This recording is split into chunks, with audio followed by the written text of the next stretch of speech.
Japan. His interests are in computer security, networking, operating system, virtualization, trusted computing, digital forensics, and intrusion detection. He published a lot of academic papers in those fields and frequently gets around the world to present his research results in various hacking conferences. Quynh obtained his PhD degree in computer science from Keio University, Japan. He's also a member of VN Security, a pioneer security research group in Vietnam. So let's start now. Okay, so today I'm going to give a talk about eKimono, a malware scanner for virtual machine. Okay, so my name is Nguyen and Quynh, and you just call me Quynh, which comes last in my name, and I'm working in Japan now. So here's what I'm going to introduce today. At first, I'm going to introduce the problems of current malware scanner, and you can see that there are many problems that cannot be fixed with the current design. And after that, to fix those problems, I introduce a new malware scanner that works for virtual machine, which can be used to detect malware running inside virtual machine.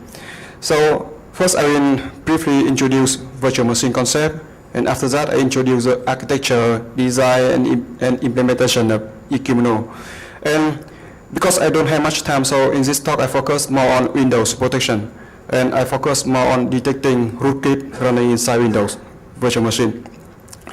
And after that, I have some live demo for you, so you can see that eKimono can really detect some real rootkit running inside a virtual machine. And after that, conclusion. So the first part, I introduce the problem of current malware scanner with a rootkit. First, what is rootkit? I think everybody here knows what rootkit is. Rootkit is type malware that's trying to hide their existence in the system. So you don't know that your machine is infected with the malware.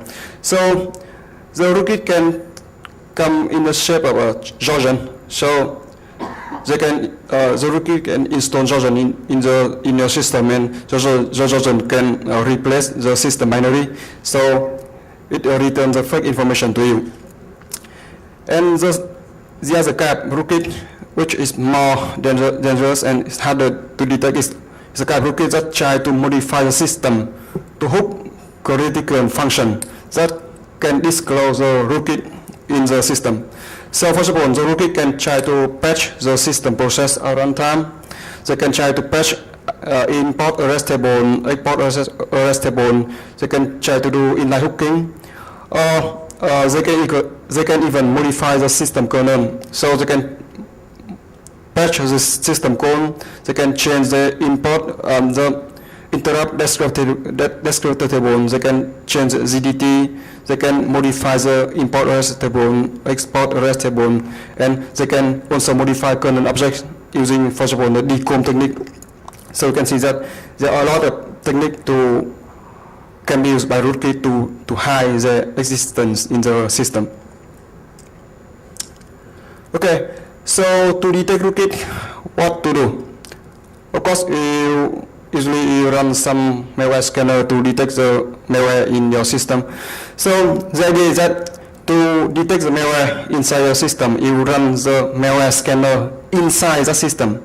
And remember that mostly the current malware scanner only scan hard disk to detect malware. So yeah, you can see that there are many problems with the current malware scanner. First of all, you can see the malware can run inside user space, the malware can run in the kernel space, and the malware scanner can run in user space or kernel space or both. And you can see that there are some big problems. So first, because first of all, you can have the malware running inside the kernel, so the malware can return the fake information to the malware scanner. So the malware scanner cannot see the real information. Right? So that means the malware scanner can be easily fooled by the rootkit, especially if the rootkit runs inside the kernel. And because if the rootkit runs inside the kernel, it can easily tamper with the rootkit scanner, with your malware scanner. and you can even attack your malware scanner. You can make it work incorrectly, or it can even kill your malware scanner, for example. So the malware scanner doesn't work correctly anymore. The other problems. So as I said in the last slide, the current malware scanner mostly focus on scanning the hard disk, but most of them ignore the memory. They don't scan memory, but they focus on scanning the hard disk only. So recently there are many advanced malware that they try to evade the malware scanner by staying inside memory only, but they never write down themselves to the hard disk. So you can see that for those malware that only stay in the memory, the malware scanner that only focus on the hard disk cannot detect them because they don't scan the memory, but only the hard disk. So that's the other problems. So you can see that some problems cannot fix by the design. So we have a dream.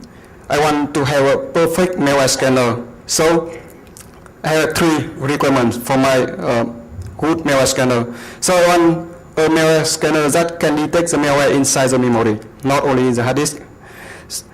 And the second, my malware scanner cannot be easily fooled by the malware, even if the malware running inside the kernel. And finally, it cannot be or very hard to be attacked by the malware, even if the malware running inside the kernel. And you can easily see that those requirements, the last 2 requirements, cannot be fixed in the current design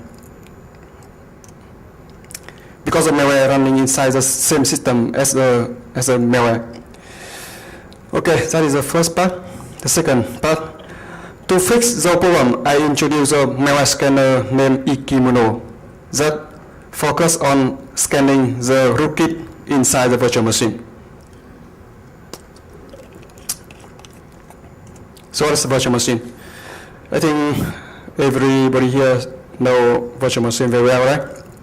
So basically, virtual machine allow you to run multiple virtual system on the same physical machine at the same time. And first of all, on the screen, you can see that at the bottom, we have a thin layer named virtual machine monitor or hypervisor. And on top of that, I run 3 operating systems at the same time. And in the virtual machine concept, they actually classify virtual machine into 2 types, a privileged virtual machine and guest virtual machine. So the idea is that from the privileged virtual machine, which is also called host virtual machine, you control all the other guest virtual machine. So first of all, on the screen, you can see that the host virtual machine is the green one. And from the green virtual machine, from the host virtual machine, the green virtual machine, you control the other 2 guest virtual machine. How about Xen? Xen is an open source virtual machine that come in GPN license and is supported in Linux kernel now. And in Xen, they call the host virtual machine domain 0, and the other guest virtual machine are called domain U. And from domain 0, you control other domain U. That's about Xen. How about QEMU?